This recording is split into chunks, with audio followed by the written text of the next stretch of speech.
I got a video request emailed through from Dave. I'll just read it out. It's a bit of a long one, so bear with me just for a second. Hi Tom, is it possible you can do a video to update on Parker's progress, but not in terms of his fights and results to date, but how you see him developing as a boxer and how you'd rate him against other top boxers at this point in time? You did this quite a while back, but he seems to have improved considerably since then with his defence, his power and his physique. Also, ex-heavyweights seem to be saying some good things about him, so it would be good to have your take on his progress in your eyes. Extra questions. Has Parker's progress made him change your mind for him to beat Anthony Joshua? How would he do against fighters like Pulev? What does he need to do to be at the very top of his game? It has been said that Parker would have beaten both Klitschko and Fury after their last fight. Is this nonsense or is there merit to this? Where do you think Parker is rated overall in the heavyweight division? Right. Well, once again, thanks to Dave for that email. There's a few different points there, so I'll crack on. I'll get straight to it. Firstly, talk about how he's developed as a fighter. You know, when I first started covering Joseph Parker on this channel, it's a good while back now. And I always said from the very first video that I did discussing Joseph Parker, I always said that this guy was a talent because there were tools he had that you don't see too regularly, you know, in the heavyweight division.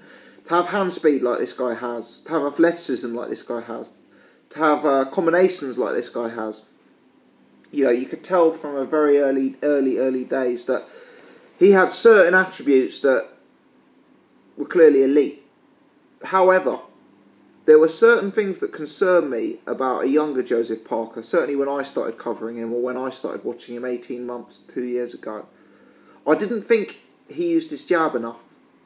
I thought he was defensively irresponsible, and I thought he had a real tendency to get sucked into a brawl. You know, we saw him in an early fight, and I forget who the opponent was, but it was a domestic level opponent, and we saw him in an early fight take quite a bad cut. And that essentially happened because Parker got involved in a scrap he didn't need it to get into. Parker could have clearly outboxed this opponent. Parker clearly had the technique and the skill to beat this guy using his boxing. But he got involved in an unnecessary scrap, and as a result he got cut. And that concerned me because if you're getting cut and if you're getting in a rough match with somebody at a lower level, how's that going to correspond when you go up the levels? So, you know, Parker was always someone for me who was someone to follow because he had raw tools and raw attributes that you don't see too regularly in the heavyweight division. But I did have concerns that I did highlight in my earlier Joseph Parker videos. Now, having seen him recently, I must say that he's answered a lot of my questions. What we now see with Joseph Parker is far more disciplined, far more responsible performances, where he doesn't necessarily rush his work. He is more defensively minded. Still, I think the defence could be tightened up ever so slightly. I mean, the Sherman-Williams fight impressed me because it proved that Parker could go late into a fight. It proved he had stamina reserves. I still felt slightly uncomfortable how a fighter like Williams, who, let's be honest, is a lower level fighter compared to Parker, was catching him.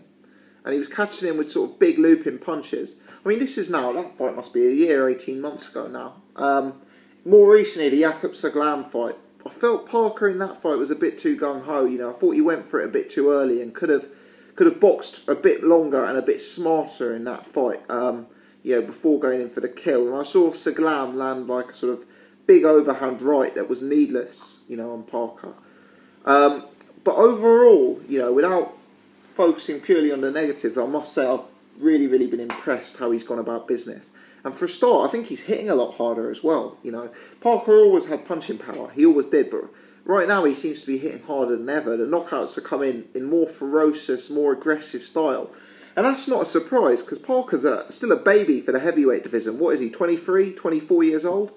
When you're a 6'4", 6'5" bloke of that age, you know, you're not fully developed yet. Your man strength isn't fully there, and it doesn't surprise me that his power is still, you know, developing and developing. And if he can combine that power development with increasingly disciplined performances like he seems to be doing, he'll go far.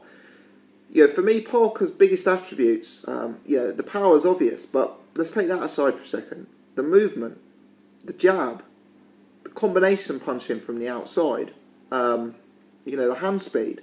If he can sow the gap between him and the opponents in those areas, he's going to do very, very, very well for himself. So I'm just going to have a drink. Oh. So all in all, how have I been? Am I impressed with him? Yeah, very much so. The guy has continued to improve. He's upped his game as he's moved up levels. The knockouts have kept coming. And the opposition he's been in with isn't actually terrible for a guy of his age and for a guy of, the amount of fights he's had. Has Parker's progress made him change your mind? So basically the question is, who do you think would win out of Parker or Anthony Joshua? I've done 2 videos on this. The first one I did, I picked Joseph Parker to win. The second one I did, I'd say I've leaned slightly in favour of Anthony Joshua. And that was following on from the Anthony Joshua-Kevin Johnson performance, which certainly impressed me with Anthony Joshua. Where I'm at now on that is I see that as a very 50-50 fight. Both guys have looked like wrecking balls. Both guys have looked like boxing machines. I still think Parker has answered more questions than Joshua. I view it as a positive that Parker's gone late in a fight, whereas Joshua hasn't. I now view it as a positive that Parker's got a cut in a fight and fought on, whereas Joshua hasn't. For me, there's far more unanswered questions about Joshua than there is about Parker. I'm still concerned. And Joshua, for those who don't know, is fighting Dillian Whyte this weekend, who's another heavy-hitting UK prospect. And I think Dillian Whyte's got a good chance of beating Joshua. I'll cover that in a separate video. But, Joshua, the fact he hasn't been hit on the chin yet, that's a concern. The fact he hasn't been beyond 3 or 4 rounds is a concern. At this stage, if the two fought, I would lean slightly towards Parker, but really it's still too early to say. This is clearly a fight where the two would meet if a world title's on the line rather than prospect against prospect. Right now, the momentum Parker's got, I'd lean slightly to Parker, but in a sort of 51-49 setting. They both look devastating. The level of opposition is similar. Maybe you'd give that slightly to Parker, actually. Parker's fought a slightly better level of opposition. And for me, there's more questions surrounding Joshua than Parker. So I would edge it to Parker, but it's very close. And I keep changing my mind on that. And I'll be honest, I'm liable to change my mind again, depending on how the Dillian Whyte-Anthony Joshua fight goes. So Dave's next question is, how would he do against fighters like Pulev? Do you know what? I'll answer that at the same time, as it's been said that Parker would have beaten both Klitschko and Fury after their last fight. Is this nonsense, or is there some merit to this? Now look, Parker, Parker has proved he is a far superior fighter to the guys he's been in with, like Cali Meehan, Saglam, Petaway. He's proved he's a level above those guys. And I think as a result of those fights, he deserves to be talked about as an elite prospect. I make him the most exciting prospect in heavyweight boxing. You've got like a top league, a top tier of heavyweight prospects coming up. And for me, you've got Joshua, Whyte, Parker and Hughie Fury. And for me, those 4 guys are real exciting talents in the heavyweight division at present. However, what Parker is not, and to be fair, I'd say this about all 4 of those prospects, is he is not proven at an elite level. Kubrat Pulev, Tyson Fury, Vladimir Klitschko, all of those are top heavyweights.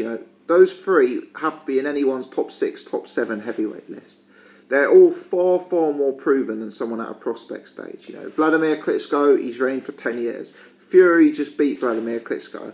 Kubrat Pulev, he's proven to a lesser extent, but he's beaten Ustinov, he's beaten Dimitrenko, He beat Tony Thompson. You know, these are all very, very good wins that position someone towards the top of the heavyweight division. And right now, I'd make all three of those guys favourites over Joseph Parker. Just because boxing's a game of levels, and at this point, it would be too much of a step up too soon, you know. There's no good going from fighting Daniel Martz and Jason Petaway straight into Kubrat Pulev. You need to have the in-between fights. So Joseph Parker needs to take the kind of fights that Kubrat Pulev has taken to get him into that position. Dimitrenko, Ustinov, Tony Thompson. I mean, if he can have learning fights against those guys, you know, and face some of the challenges and tests that fighters like that provide, it's certainly going to help put him in a position where he's going to be ready for the elite level fighters. But right now, I think the jump up in class is just too much. And I think some of the differences in a guy like Kubrat Pulev's game would be so pronounced compared to the opposition he's been facing that it may be too much too soon. And that's not criticism of Parker. That goes for any heavyweight prospect out there. You know, you need to take the learning building fights. And whilst Parker's done enough to suggest that he can get rid of top 20 opposition, I'm not necessarily convinced that he's at top 5 opposition just yet. And I still think he's 2 or 3 fights away from those sort of names. But how do I rank him? Personally, I rank him around about the top 20. Yeah, I think the best guy he's beaten is probably Cali Meehan, who, if we're honest, is top 40, top 50 level. But Parker's performed so consistently against that type of opposition, you know, that I think his resume is good enough to make him top 20. I do struggle to rate him higher than that just because the level of opposition hasn't been good enough. But in terms of promise and in terms of upside, yeah, he's right at the top. You know, as I say, he's one of the elite level prospects that I see out there. You know, Parker, maybe Charles Martin, Dillian White, Hughie Fury. You know, those are the guys I see as the most exciting in the heavyweight division right now. Yeah, so I think that's pretty much answers Dave's question. I think the one other thing he said is, what does Parker need to do to be at the very, very top of his game? He's still a baby. There's no need to rush him. You know, take it nice and slow. We need to start seeing the level of opposition build slightly, because fights like Daniel Martz don't really do any benefit for anyone. You know, Parker's not learning from it. I'd like to see him do rounds again. You know, he did rounds against Sermon Williams, which was a good experience, but perhaps let's see him do rounds against someone more capable. Alexander Ustinov, I think that'd be a great, great fight if they could get that organised. You know, stick to his boxing, use his natural advantages, gradually start to increase the level of opposition.